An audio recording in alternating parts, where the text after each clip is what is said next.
penulisnya adalah Henny Rahayu dan buku ini berjumlah 72 halaman.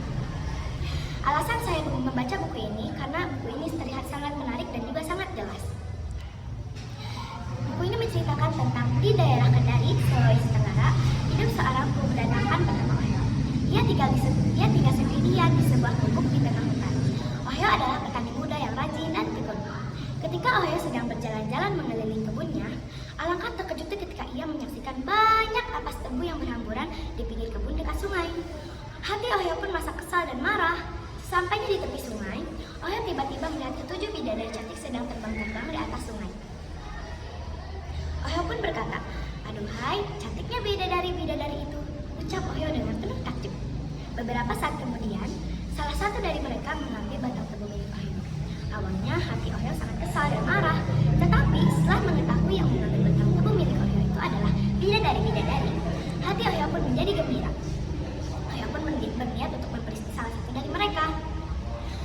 Beberapa saat kemudian, saat bidadari-bidadari itu sedang mandi di sungai, Ohyo pun diam-diam mengambil selendang salah satu dari bidadari. Saat hari sudah mulai sore, para bidadari itu pun mulai terbang ke angkasa. Tetapi ada salah satu bidadari yang tidak bisa terbang. Bidadari tersebut bernama Putri Anawangulering.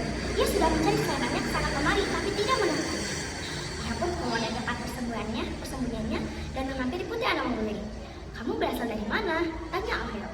"Aku berasal dari negeri Kahyangan. Penduduk Kahyangan membantu Putri Anawai." Putri Anawai bertanya kepada Ohyo, "Selendangku hilang. Apakah kamu melihatnya, Ohyo?" Ohyo pun berbohong kepada Putri Anawai karena Ohyo lah yang menyembunyikan selendang Putri Anawai. Putri Anawai pun sedih karena tidak memiliki harapan untuk kembali ke Kahyangan. Sementara ia sendiri di bumi tidak memiliki siapa-siapa. Akhirnya Putri Anawai dan Ohyo pun mempunyai syarat. Syaratnya, apakah Putri Anawai bersedia untuk menikahi Ohyo?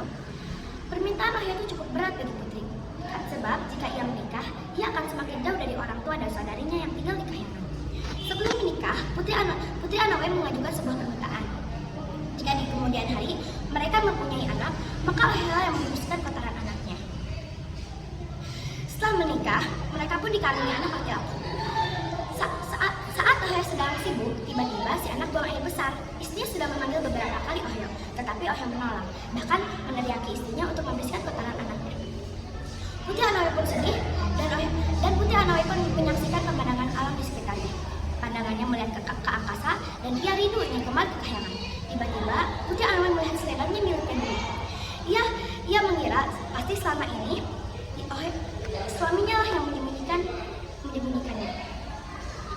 Akhirnya Putri Anawai dan Ohyo pun meninggalkan suami dan anaknya. Ohyo pun menyesali perbuatannya dan menghamili Putri Anawai. Ohyo pun dan mencari bantuan untuk membantunya karena ia tidak sanggup untuk mengurus anaknya sendirian. Akhirnya ia bertemu pohon bernama Uwewai, bisa membantunya pergi ke Kahyangan.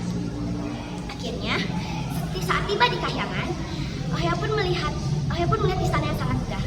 Ohyo pun duduk bersama anaknya dan raja pun memanggil Ohyo. Ohyo harus melewati 3 ujian jika ingin bertemu dengan putrinya. Ujian ke-1 dan ke-2 berhasil Ohyo lewati, tapi ujian ke-3 Ohyo merasa tidak sanggup dan sangat gelisah. Akhirnya Ohyo pun bertemu dengan kunang-kunang yang bisa membantunya menemukan istrinya.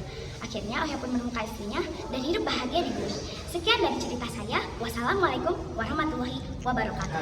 Pesan moral di sini adalah jangan suka berbohong dan juga jangan mengingkari janji. Assalamualaikum warahmatullahi wabarakatuh.